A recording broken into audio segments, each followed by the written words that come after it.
Bom dia a todas.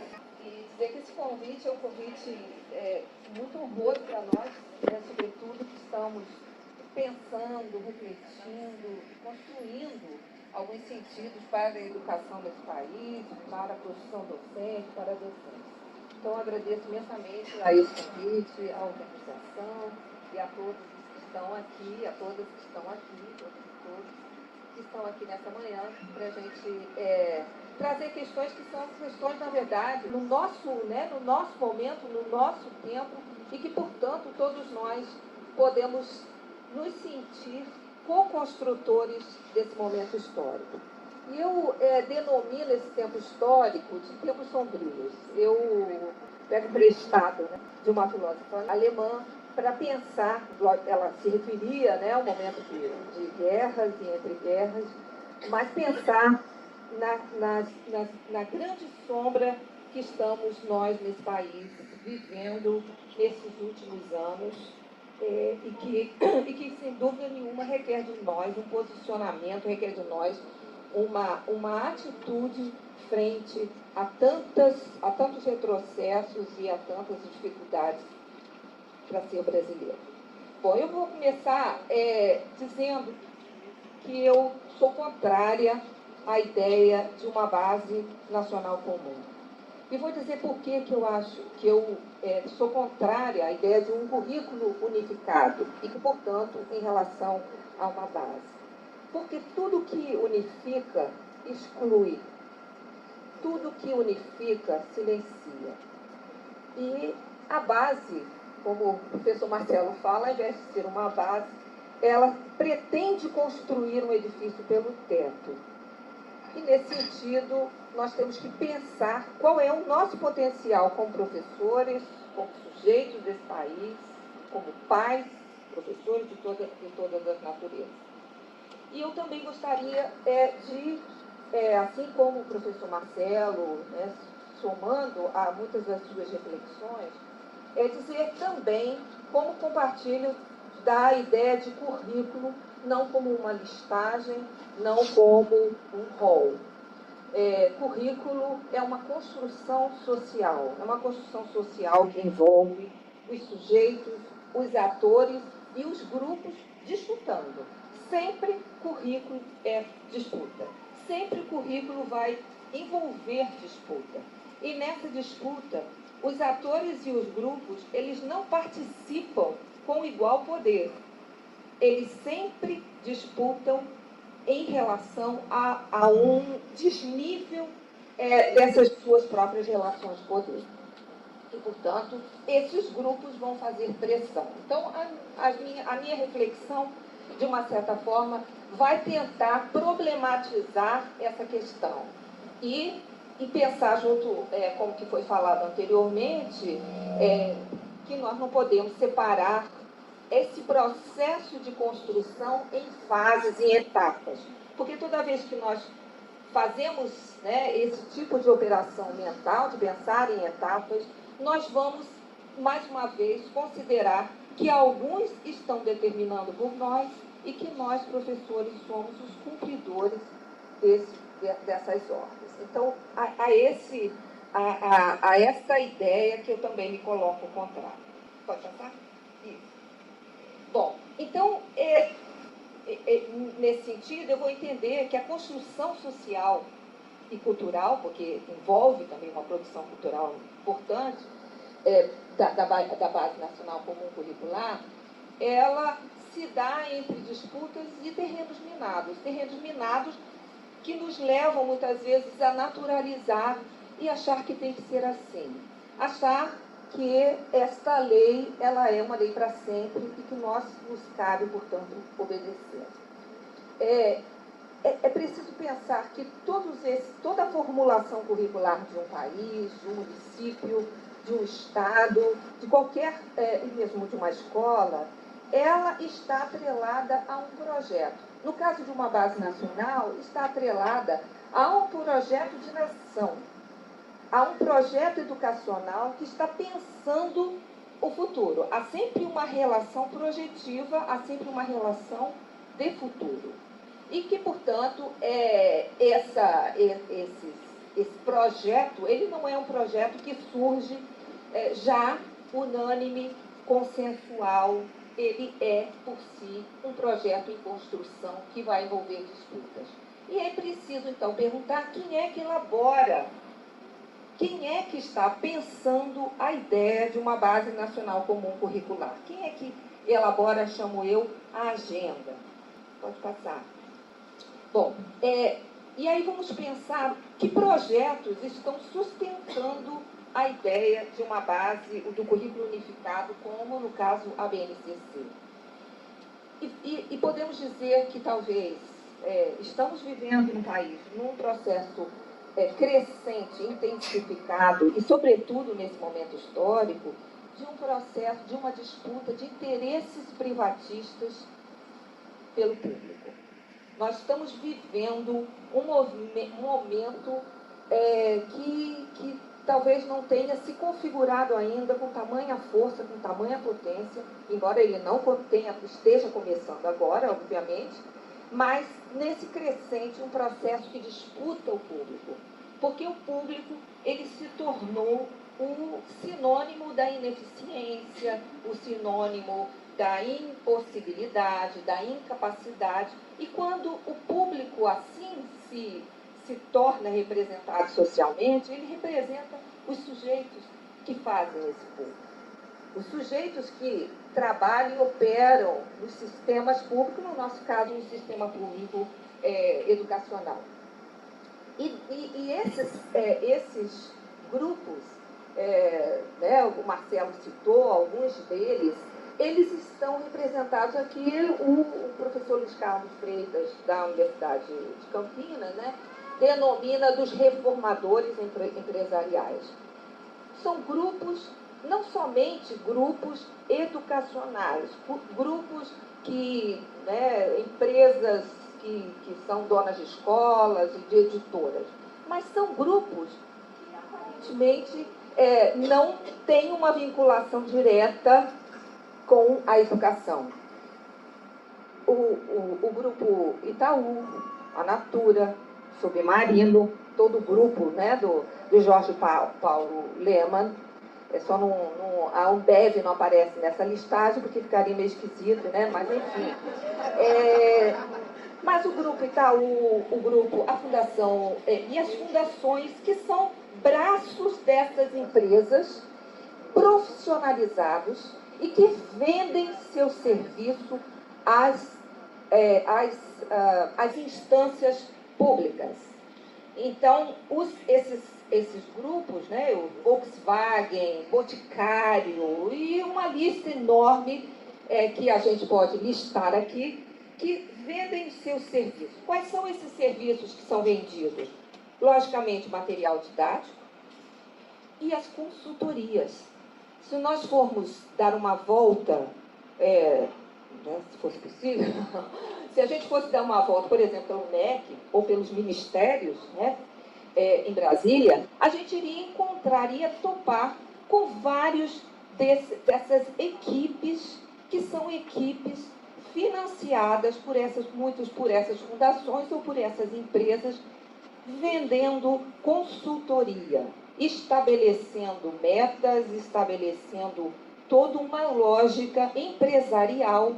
Por quê? Porque elas adoram o Brasil. Porque o Brasil precisa realmente encontrar seu rumo. E porque a burocratização do serviço público é o grande empecilho. Então, nada melhor do que vir, chamemos assim, o know-how das empresas privadas para que elas consertem o país.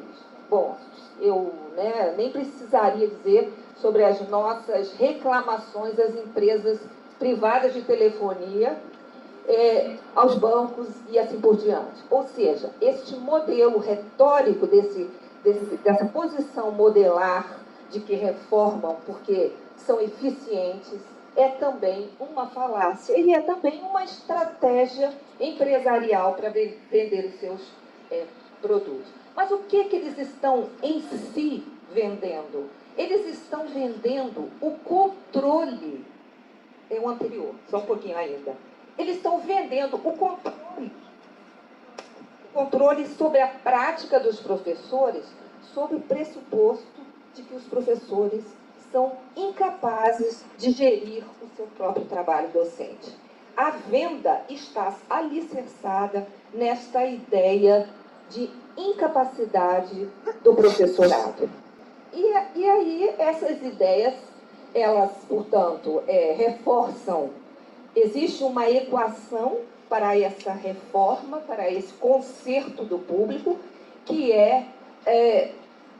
associar currículo, avaliação e produção de materiais didáticos como imprescindíveis para a melhoria do setor público educacional.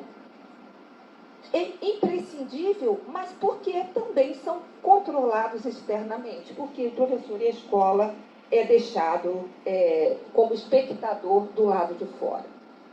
Na verdade, nós vamos pensar que são iniciativas que também estão querendo ter a ideia de que se trata de uma inovação.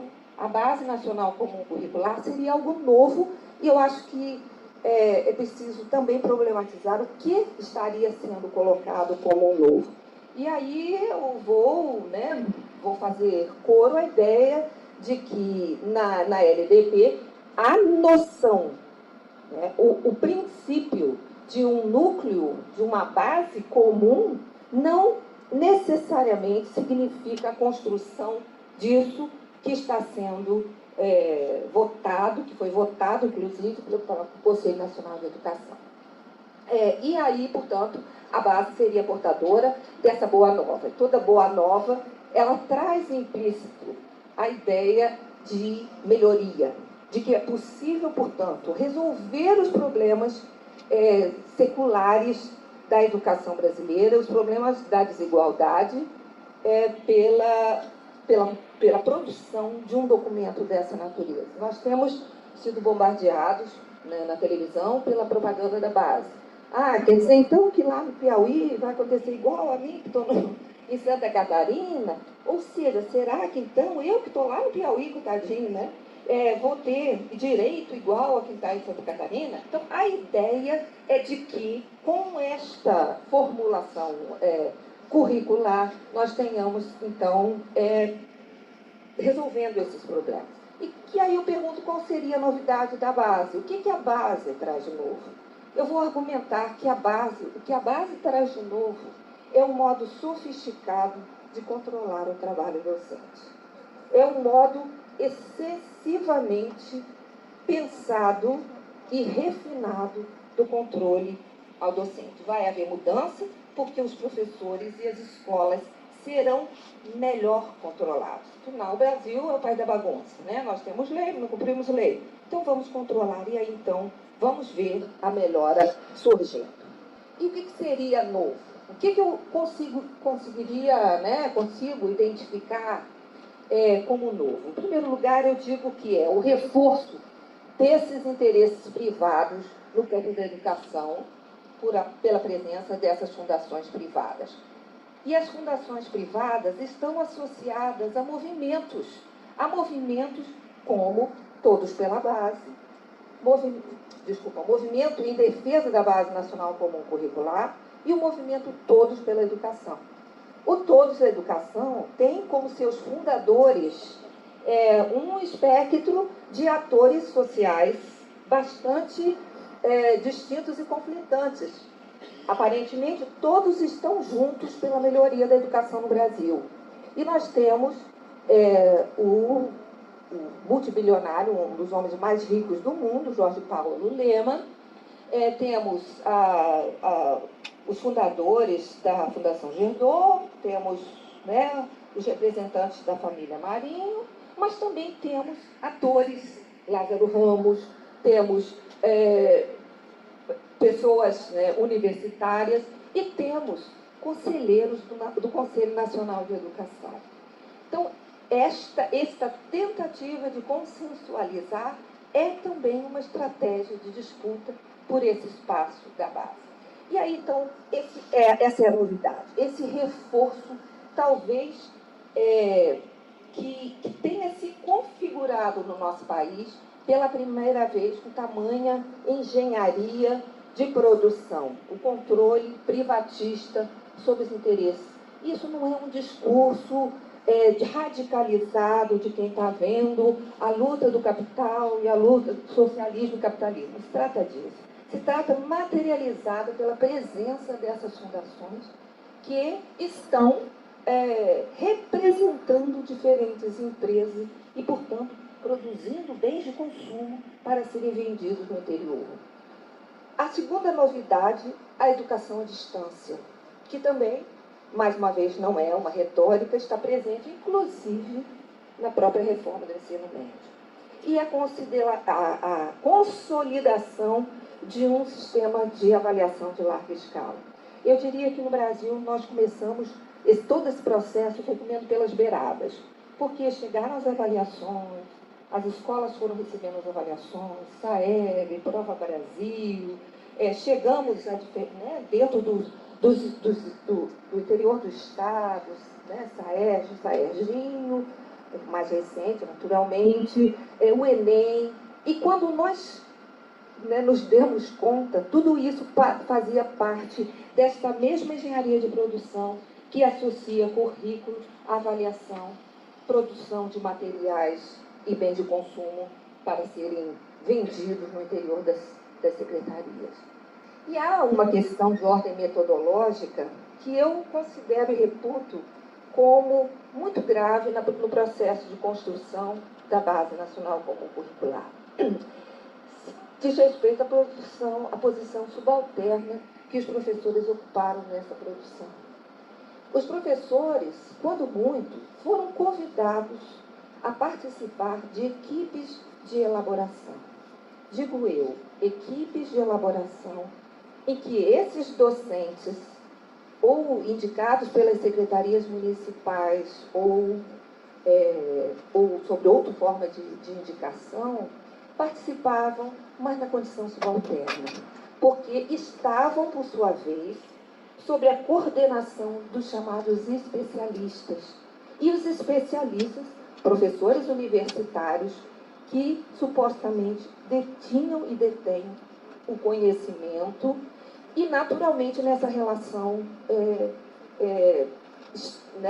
esdrúxula dessa relação de poder. E eu me recordo que em setembro de 2014, eu fui a Belo Horizonte participar da apresentação, como sou da área de biologia, sou formada em biologia, trabalho na licenciatura de Ciências Biológicas na universidade e era, até aquele momento, presidente de uma associação das áreas de ensino de ciências.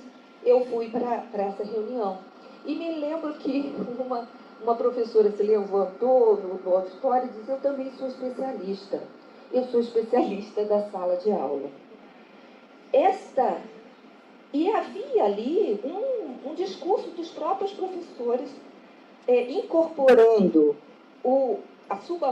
esse lugar subalterno e justificando que naquele processo eles participaram, porque eu podia ligar para a professora que estava coordenando, sei lá, produzindo aquela unidade temática, trocar ideias com ela. Na verdade, o professor estava sendo o indicador se o professor universitário distante da escola estava pesando muito na mão, se ele estava, afinal de contas, refletindo as necessidades e identidades do aluno, mas não como um sujeito com a sua voz preservada e ouvida.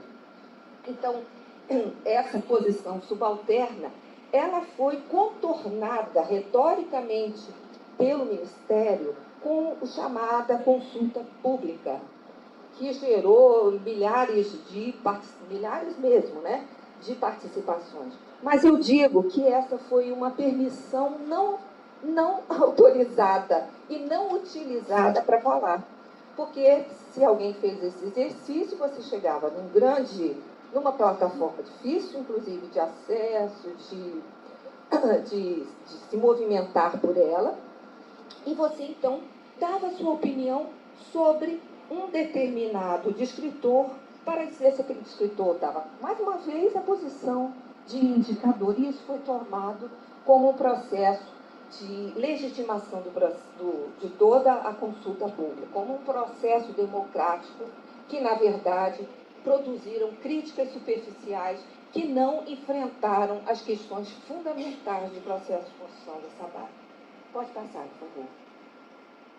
E aí eu vou fazer uma pequena, né, vou tentar ser rápida por conta do nosso tempo, mas fazer uma pequena, como me refiro a vivemos em tempos sombrios, né, também tem que pensar como é que esta política da base não é uma política isolada. Se eu falava sobre a política sobre todo o sistema de avaliação de larga escala, eu tenho que entender a produção dessa base nesse conjunto de políticas que tem se colocado com uma tentativa de harmonizá-las, ou, como diz um autor, promover uma convergência dessa política para que todas as políticas digam a mesma coisa. Então, me recordo muito também nessa posição de presidente dessa associação, ir ao MEC, ter encontro com o então secretário de Educação, Manuel Palacios, e ele dizer isso. Bom, mas agora, até agora, quem está? O currículo brasileiro, quem está ditando é o Enem. Não, nós temos que fazer o contrário. Nós temos que ter a base para, então, o Enem se referir ao que está na base.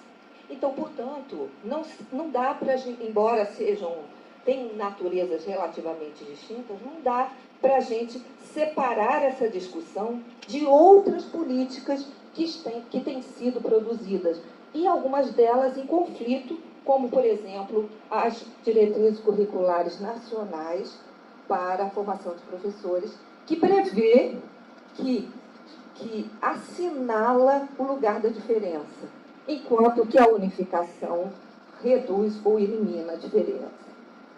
E aí eu vou trazer,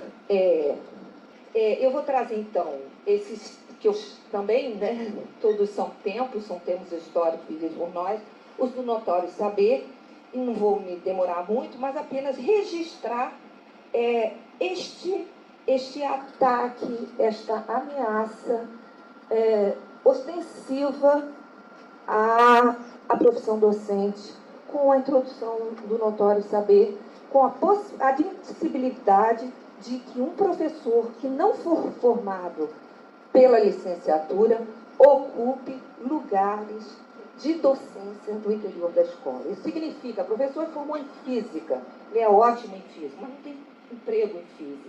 Então, ele vai fazer um estágio para ajudar o Brasil a melhorar.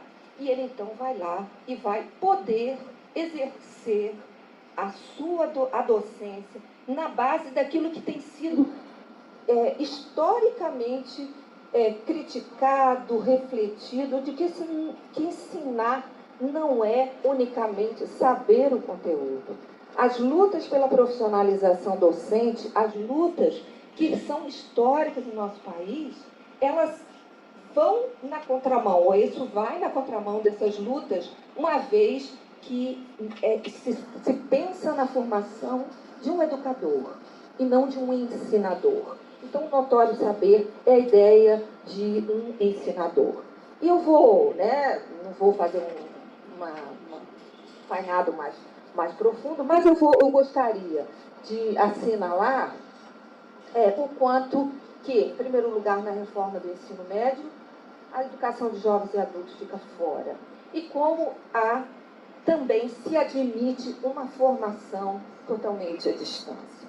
Então, há uma conversa, vamos dizer assim, há uma linha de princípios que se intercomunicam entre essas políticas. A outra, isso aí, pode passar, por favor. E aí o professor Luiz Carlos Freitas, que eu também recorro a ele aqui, ele tem um artigo que ele vire professor em 5 semanas. E ele remete a esta organização Ensina Brasil, que é uma organização que promete o seguinte: em 5 semanas, toda a teoria necessária para o exercício da profissão está dada e o professor já pode ir para um governo parceiro. Quais são os governos parceiros? Cuidar de nossas crianças, sendo contratado como professor temporário, ganhando o inicial da carreira e acaba sua formação em serviço no período de apenas 2 anos. Esse modelo de formação de 5 semanas é o modelo de formação de consultores. Quem tem experiência em formação de consultoria vai fazer um treinamento de 5 semanas, em 5 semanas vai aprender várias técnicas, como vai falar, como vai resolver o problema do aluno, questões pragmáticas, mas questões unicamente instrumentais. E esses são os que vão mudar o país. O segundo ponto que eu queria colocar, nesse conjunto que eu estou me chamando, dessa convergência de políticas, é a própria referência da ex-secretária executiva do MEC, Maria Helena Guimarães de Castro, no Dia dos Professores, em que, isso está no site do MEC, em que ela vai dizer: a qualidade das aprendizagens depende da qualidade do trabalho do professor. E vai dizer, evidências mostram que entre os fatores que podem ser controlados pela política educacional, o professor é o que tem maior peso na determinação do desempenho dos alunos. Poxa, que bom, né? Está reconhecendo o valor do professor, só que ele é um fator. Ele se torna nesta um fator. Ele se despersonaliza, ele perde a sua subjetividade e a sua historicidade com a sua história de vida, com as suas escolhas, com as suas experiências, construído nessa profissão difícil, árdua, que é a docência. E eu vou mencionar muito rapidamente uma outra política. Pode passar tudo, por favor. É uma outra política que está com um projeto de lei que pretende alterar a Constituição Federal, que se chama Projeto de Lei de Escola Sem Partido, que muitos acreditam já devem ter ouvido, e que nesse projeto, por exemplo, há obviedades, como admitir que a escola, que o professor, ele não pode fazer uma doutrinação partidária. Eu acho que não é preciso ser muito esperto para a gente entender que ninguém vai fazer uma doutrinação partidária pelo MDB, pelo DEM, pelo PSC, pelo PSDB, pelo PT, mas é este partido, ou os partidos de esquerda, que são alvo do ataque desses. E aí, esse caso ao lado, pode passar mais, por favor? Não, volta só, por favor, desculpa, volta só um pouquinho. Isso aqui é apenas uma instância de ação do movimento Escola Sem Partido, e eu vou dar depois uma segunda, que processou uma editora e o livro, as autoras do livro, cuidado que são cenas não para menores, um pênis ereto. Sob o argumento de que isso estava ferindo os valores das famílias ou daquela escola, dos seus alunos, que, portanto, eles não poderiam aprender isso, e enfim. E eu tenho feito algumas pesquisas, e nossos livros de ciências e biologia, há no mínimo 30 anos, tem sido também o espaço, a disciplina de ciências e biologia tem sido o espaço de educação sexual para os jovens. Uma educação no sentido de não com ênfase em comportamentos que são de natureza individual, mas, sem dúvida nenhuma, com um papel de prevenção de doenças, que são doenças fatais, e também a própria gravidez não planejada. Na hora que os alunos chegam grávidas na escola, o professor de ciência e biologia tem que resolver, porque é da área de ciências. Mas, pode passar, por favor. Então, esses temas já têm sido, e eu me refiro que são... Pode passar, eu fiz uma animaçãozinha aí. portanto, mais uma vez, ilustrando como as disputas e tensões fazem parte do processo de construção do currículo. E aí, o movimento Escola Sem Partido, na sua página, ele vai dizer: quem disse que a educação sexual é conteúdo obrigatório? Quem disse somos nós, professores, que lidamos diariamente com as dificuldades dos nossos alunos e que chegam muitos alunos à universidade com noções ainda bastante, não somente distorcivas, mas elementares, sem noções elementares a respeito do corpo feminino. Eu me lembro de uma aluna no curso de pedagogia e ela me chamou de professora. Eu achava que todo mês a mulher tinha um aborto, porque ela entendia que a ovulação é um processo de eliminação, né, do útero e, né, das camadas do útero, consistia em um aborto. Isso, assim, né, é um assunto que a gente pode discutir melhor depois, mas sem dúvida nenhuma é função da escola, é função da disciplina escolar Ciências e Biologia informar os nossos alunos para que eles tomem as suas decisões. E não, obviamente, não dizer, né, faça isso ou não faça aquilo. E uma coisa mais séria, que coloca em xeque a docência, é que no portal do programa Escola Sem Partido existe... Pode passar, por favor. Eu estou acompanhando aqui para não me perder. Existe um item que diz para os alunos: planeje sua denúncia. E há todo eu não vou ler aqui, vocês mesmos podem, né? Há toda uma orientação para que os alunos formalizem sua denúncia na delegacia ou no Ministério Público. Então, a prática docente, nesse processo, ele também se torna peça judicial e os professores criminalizados pelos exercícios da sua profissão. E aí eu não venho aqui fazer nenhuma concordância com qualquer que seja da prática equivocada, antiética dos professores. Agora, eu me refiro à profissão como categoria. Como a categoria docente está colocada em xeque quando os seus alunos... Pode passar, por favor. Existe aqui várias, né? E este é o que eu me refiro.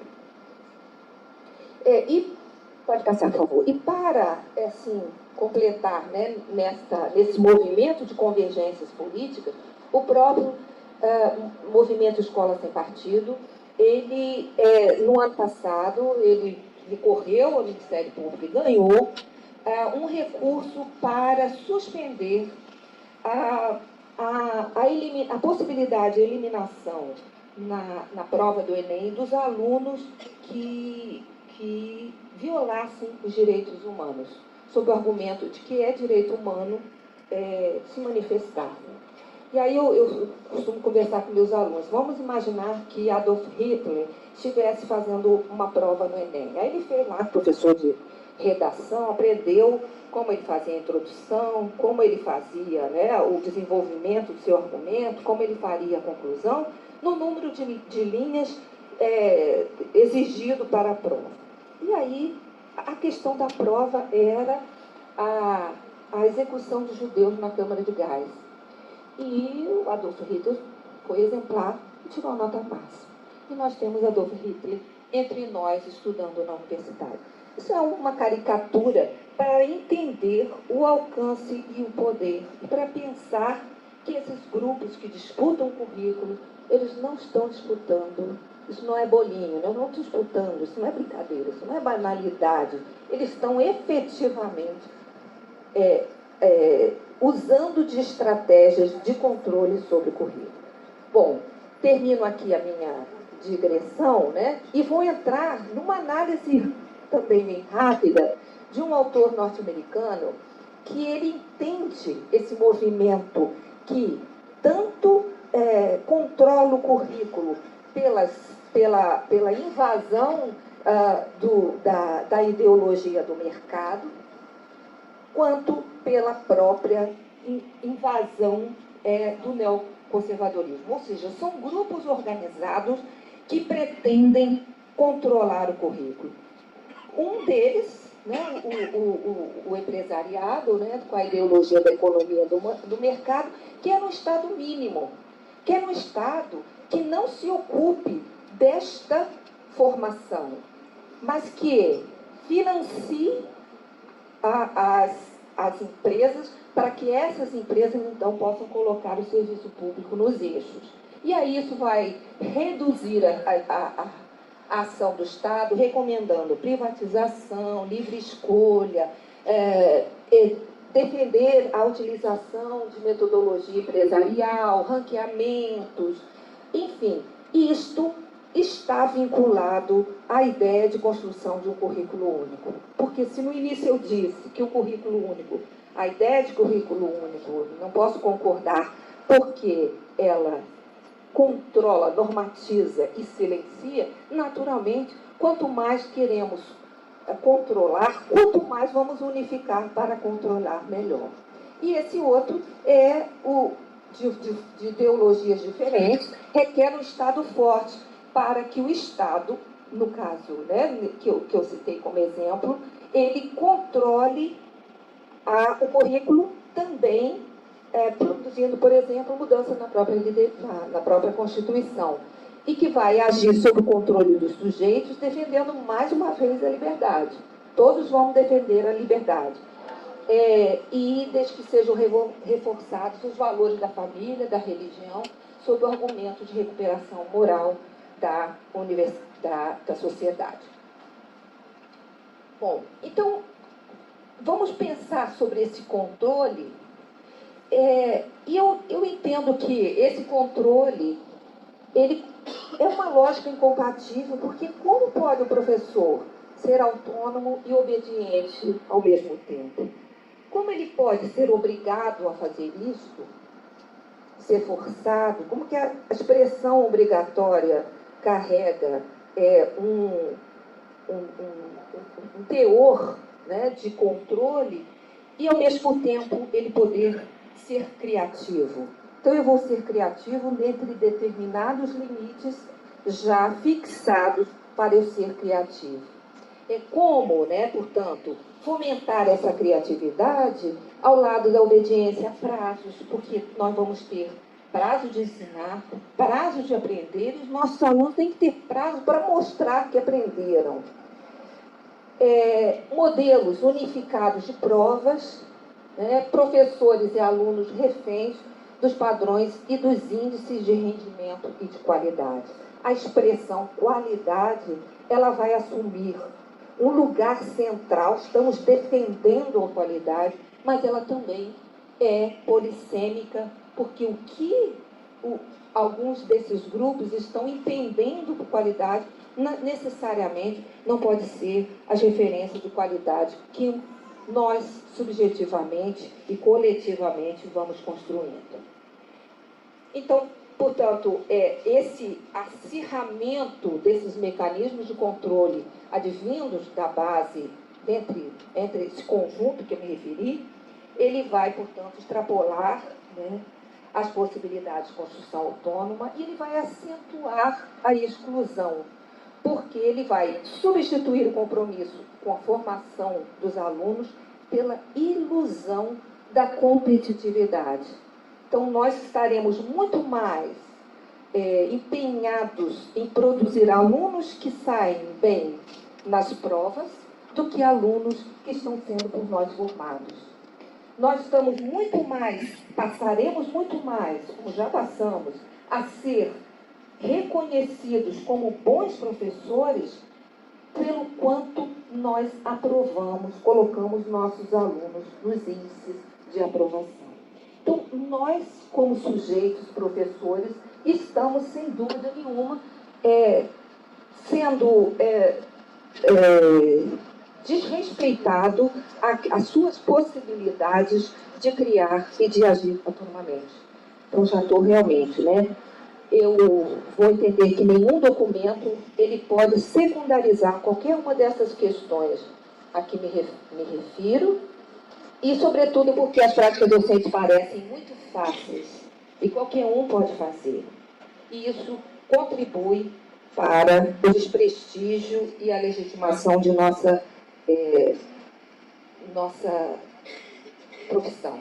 E quando a gente considera que os professores são um problema que nós temos que controlar, o caminho mais curto para resolver esse problema, portanto, é prescrever algo contido no livro didático, no material, para formar e, por sua vez, poder exercer e avaliar esses resultados. Então, a BNCC formata o livro didático.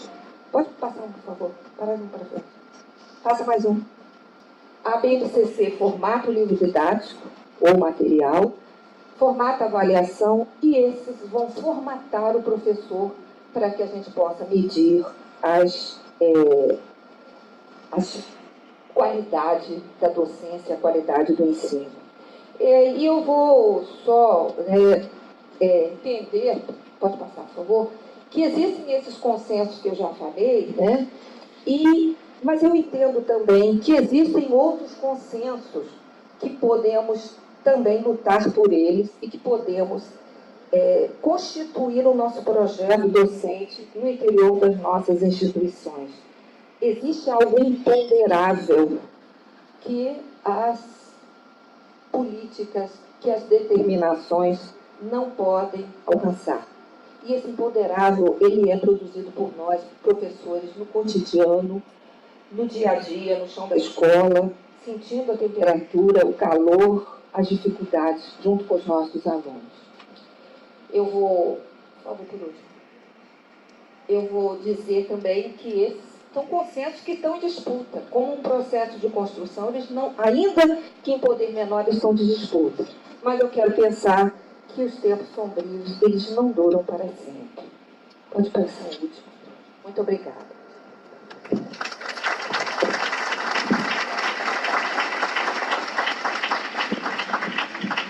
Agradecer aos professores, a professora Tânia, a professora Marcela.